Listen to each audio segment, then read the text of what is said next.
Protect your DNA. BioPQQ can promote formation of new mitochondria. Infowarsstore.com. Welcome back to the Infowars Nightly News. I'm Leanne McAdoo. And I'm Joe Biggs, and this is the Infowars Nightly News Blitz. We wanted to let you know there's a lot of other news going on while everyone is preoccupied with this whole transgender bathroom issue. A little update on the Flint water crisis. 3 people have been charged this week. The utility administrator who was charged with tampering with evidence, he has been charged, Mike Glasgow, as well as Mike Prisby. He's the Michigan Department of Environmental Quality District Water Engineer, and Stephen Bush, who he's also the water quality supervisor there. Both of them have been charged with 2 counts of misconduct, 1 count of tampering with evidence, and another of conspiracy to tamper with evidence. All of these are felonies. So, of course, we're starting to see a little bit of forward motion in this case. But interestingly, a lot of bodies are starting to pile up there in Flint. A little bit of some. Yeah, it makes you think about what's really going on out there. You already know the system in Flint's pretty corrupt. Now you have these bodies starting to stack up. What's really going on? Yeah, and so there is a Flint water treatment plant foreman who was found dead just days before all of these charges were levied against his colleagues. And this is the water treatment plant foreman, Matthew McFarland. He was found dead in his home on April 16th by a friend who went to visit him. And an autopsy was conducted, but there still is no determination of what caused his death. And the authorities are waiting on a toxicology report, but that's not it. Yeah, and there's a woman in leading Flint water crisis lawsuit slain in twin killing, and her name is Sasha Vanna Bell, and she was one of the leading people. Her case was one of 64 lawsuits filed on behalf of 144 children by Stearns Law Firm in New York. So here you are, you've got a man, 43, he's involved in this, he's dead. You've got this woman who was killed in a twin killing. Something's going on. Yeah, and this woman here who was slain, her case played a very important role in the entire Flint civil lawsuits because she was one of several who filed actually in Genesee Circuit Court, and then that was transferred to the U.S. District Court, but then they sent it back, saying that they didn't have the jurisdiction to oversee it because it was sent to the U.S. District Court by the request of one of the defendants. And so now it got sent back to the Genesee County Court, and so now all other 63 cases have been returned to the state court.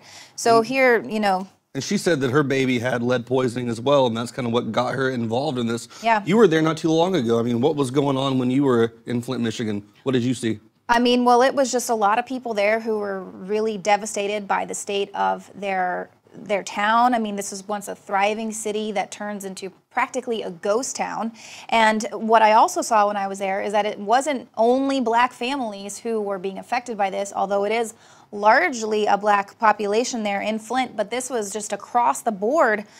People there in those older homes there with the lead pipes are all being affected by this. And then just what we've learned in the months following, just how deep the cover-up went and how these government officials could be so neglectful to the point these 3 who have been charged, they were sending in improper water samples, trying to say that they were getting samples from the really heavily contaminated homes when really they were taking samples from homes that weren't affected by this at all. So were white people affected by this as well? Yeah. Wow, I mean, I guess Bernie Sanders is wrong again, that white people don't know what it's like to be poor. No, yeah, and that's a pretty crazy theory there by that guy. I couldn't even believe he threw that out, especially considering that he was didn't have a job till he was like 40 41. And had a dirt floor place for him and his first wife. So.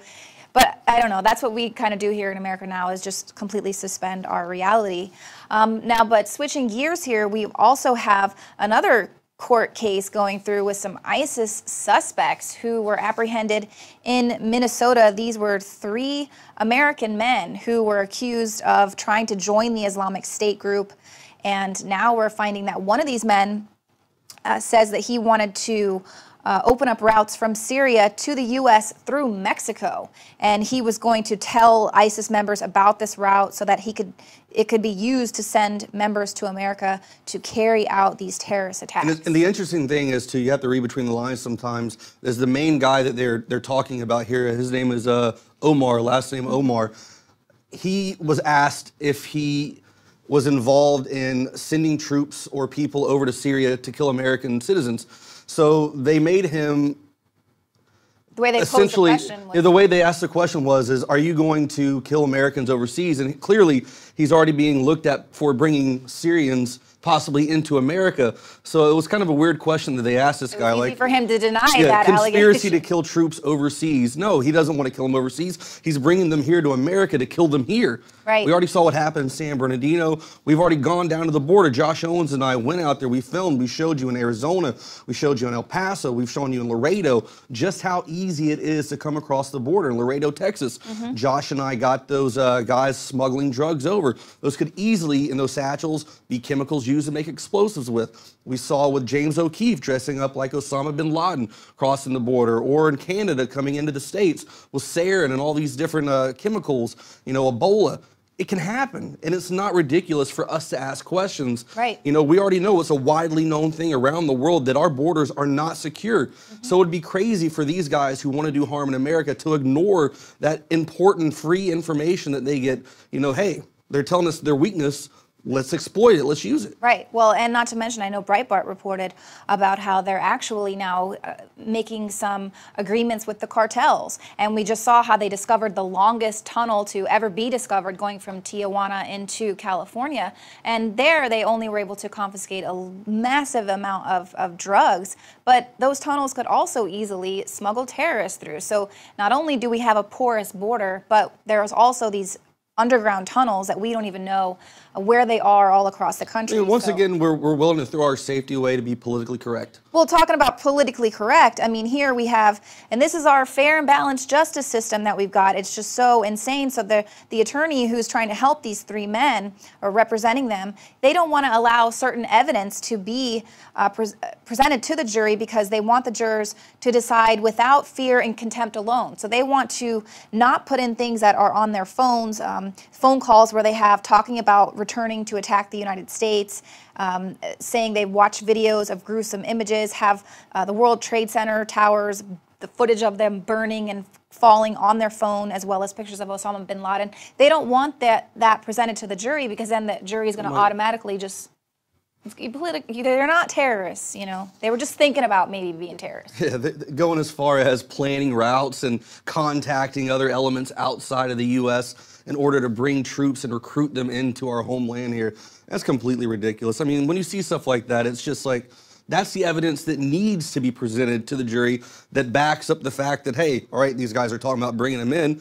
Well, maybe they have this kind of stuff on their phone for a reason because that's what they're involved in. Right. Well, and I just don't understand the reasoning there when you're trying to keep these men from going to prison for life. You know, I just don't understand it. But then again, this is America here, and that's why they want to come exploit our judicial system so that they can, you know, plot terror attacks, and then the PC people of this country will forgive them because they're sweet and lovely. But also today, something else that we've been saying is going to happen. The Obama administration has committed the United States to the Paris Climate Agreement. They've signed the nation onto the document. John Kerry was there, signed America in today, and then the president will ratify it in December. So it's going to kind of have to go through Congress and this and that, but I'm sure he's just going to use his magic pen to go ahead and ratify this in December, which means whoever is elected next is going to have a really tough time getting the United States out of this agreement. Yeah, I mean, once again, they're using this beard to this whole transgender bathroom discussion to completely go and do this. Over here. Yeah, it's a magician trick. Like, hey, look at this, but this is happening over here. Right. I mean, that's what Obama's been doing. That's, I mean, it doesn't surprise me when you see that. I mean, sometimes you have to look past the propaganda, the BS, and actually try to look at what's going on behind these closed doors. And yeah, I mean, whenever you see something crazy like this, where all media is either on Prince or this, there's something going on, and it's this climate. They had a live thing outside of his home where they were talking about the autopsy. Yeah. Well, not for Scalia, though. Not Scalia, yeah. Yeah, that one doesn't matter, and you're racist for even asking about it. Now, a UN official has admitted that the UN seeks to redistribute de facto the world's wealth by climate policy. And they're calling for centralized transformation. It's going to make the life of everyone on the planet very different to combat the alleged global warming threat. Stick around, there's more news coming up. Get Brain Force at 25% off for a limited time at InfowarsLife.com. Ladies and gentlemen, I've been on this the last few months. You probably noticed I've been more crazed, more focused, less brain fog, more energy, more special reports, and it's because of Brain Force. One of the worst things with most energy products is it's not sustainable, right? You're gonna crash afterwards. And the cool thing about this is it's not just a bunch of energy compounds that are gonna fire your brain up to a higher RPM or whatever, which it does do. This is sustainable. This isn't going to spike and you're gonna collapse and you're gonna feel really bad afterwards. This has a bunch of different antioxidants and compounds and polyphenols. Everybody's on these drugs to knock their brain out because the brain's so fried. We're looking at the television screen for research purposes, whatever we're even doing, trying to learn something, or staring at the computer all day, working, doing good. You're still damaging your brain. You will find Brain Force and other game-changing products at InfowarsLife.com or call 888-253-3139. Get Brain Force at 25% off for a limited time at InfowarsLife.com. And we thank you for your support.